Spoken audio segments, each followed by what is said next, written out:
तो क्वेश्चन करते हैं, two non conducting solid spheres, है ना, नॉन कंडक्टिंग है solid spheres of radius r and 2r having uniform volume charge densities ρ1 and ρ2 respectively touch each other. ठीक, आगे क्या बोल रहा है, the net electric field at a distance 2r from the center of the smaller sphere along the line joining the center of sphere is 0. तो ratio पूछा है ρ1 ρ2 का, तो एक डायग्राम बना लेते हैं। तो एक डायग्राम बना लिए, है ना, दोनों स्फीयर, इनकी चार्ज डेंसिटी जो है ρ1 और ρ2 है, रेडियस r और 2r है। क्या बोल रहा है, net electric field at a distance 2r from the centre of the smaller sphere along the line joining the centre is 0। तो इस तरह के दो पॉइंट हो सकते हैं, इसके सेंटर से एक तो लेफ्ट में 2r चलेंगे तो यहाँ पे ये पॉइंट आ जाएगा, इसको पॉइंट P1 बोल देते हैं। ठीक है, तो यहाँ पे अपने को चेक करना है कि इलेक्ट्रिक फील्ड यहाँ पे 0 हो सकती है कि नहीं, और होगी तो किन कंडीशंस में होगी। अच्छा, इसके राइट हैंड साइड में यदि जाते हैं 2r डिस्टेंस, तो एक ये पॉइंट आता है P2, तो इसमें अपने को चेक करना है कि यहाँ पे इलेक्ट्रिक फील्ड 0 हो सकती है कि नहीं हो सकती। ये दोनों डिस्टेंसेस जो हैं वो 2r हैं। ठीक है, तो पहले P1 का देखते हैं, P1 पॉइंट के लिए यहाँ पे इलेक्ट्रिक फील्ड 0 हो सकती है, बिल्कुल हो सकती है। ठीक है, यदि इन दोनों स्फीयर्स पे चार्जेस जो हैं वो अपोजिट पोलैरिटी के हों, है ना, एक में प्लस हो दूसरे में माइनस हो, या एक में माइनस हो दूसरे में प्लस हो, तो यहाँ पे फील्ड जो है 0 हो सकता है। ठीक है, क्योंकि प्लस और माइनस होने पे एक स्फीयर के कारण इलेक्ट्रिक फील्ड इस डायरेक्शन में होगा और दूसरे स्फीयर के कारण इलेक्ट्रिक फील्ड जो है वो इस डायरेक्शन में होगा, तो P1 पे 0 हो सकता है। ठीक है, तो पहले फॉर P1 अपन रेशो निकाल लेते हैं, अपने को तो रेशो निकालना ρ1 ρ2 का। पॉइंट पे electric field due to first sphere, ये फर्स्ट स्फीयर हो गया और ये सेकंड स्फीयर हो गया, ये कितना हो जाएगा, K Q1, इस पे Q1 चार्ज मान लेते हैं और इस पे Q2 चार्ज मान लेते हैं, K Q1 upon 2r whole square.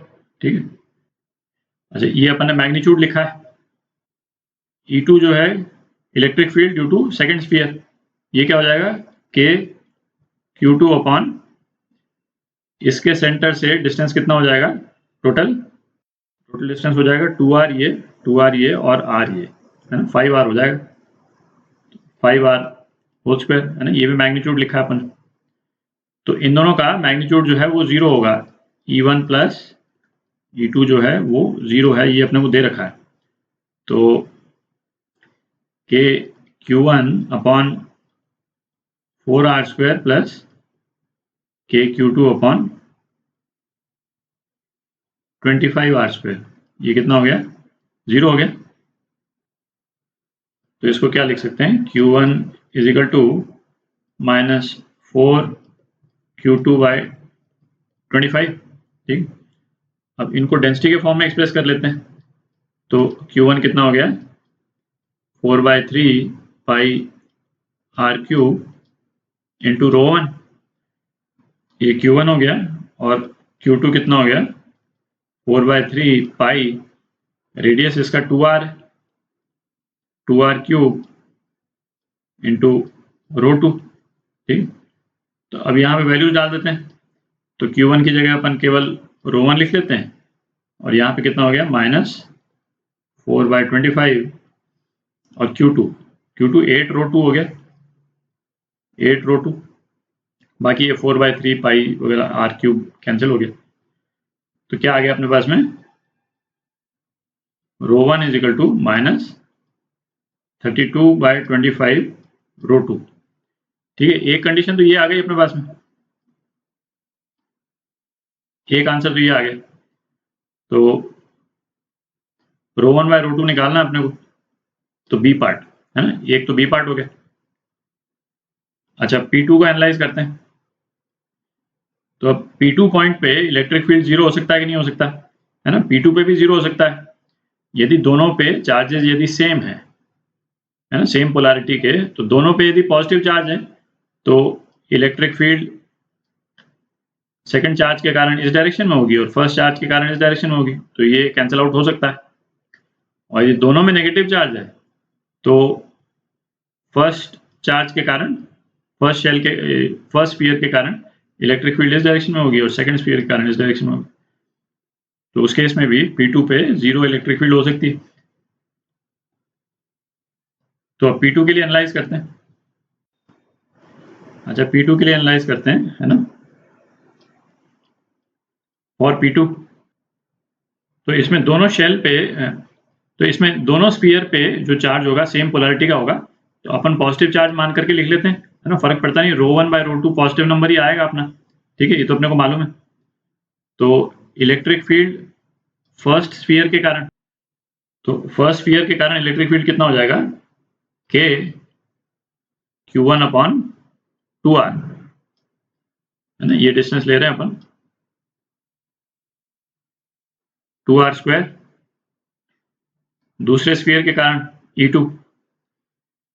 अच्छा, किसी भी नॉन कंडक्टिंग स्फीयर में जिसमें चार्ज डिस्ट्रीब्यूटेड हो, है ना, रो यदि चार्ज डेंसिटी हो, तो किसी भी पॉइंट जो उस स्फीयर के अंदर लाई करता है, डिस्टेंस सपोज R पे सेंटर से, तो जनरल रिजल्ट जो है वो क्या होता था, ρR/3ε0 नॉन कंडक्टिंग स्फीयर के लिए। ये रिजल्ट तो अपन कर चुके हैं, है ना, डिराइव कर चुके हैं। तो इस रिजल्ट को सीधा ही यूज कर लेते हैं यहाँ पे। तो ये कितना हो जाएगा, ρ2 × R, डिस्टेंस कितना है, ये डिस्टेंस है इसके सेंटर से और ये डिस्टेंस R है, तो ρ2R/3ε0, ठीक है। तो अब E1 और E2 को इक्वेट कर देते हैं क्योंकि उनको कैंसिल आउट करना है, तो 1/4πε0, ये E1 लिख रहे हैं अपन, Q1 कितना हो गया, ρ1 × 4/3πr³, ठीक है, और अपॉन 1/4R², ठीक है, और ये कितना हो गया, ρ2R/3ε0। तो इससे आपका ρ1/ρ2 आ जाएगा। ये कितना हुआ, ये 4π कैंसिल आउट हो गया, फिर ये 3 कैंसिल आउट हो गया, ε0 कैंसिल आउट हो गया और R कैंसिल आउट हो गया सारा, तो क्या बच गया, ये नंबर 4 बच गया, ठीक है। तो ρ1/ρ2 जो है वो 4 के बराबर होगा। तो ये सेकंड रिजल्ट हो गया। तो B और D, है ना, दोनों ऑप्शन करेक्ट है।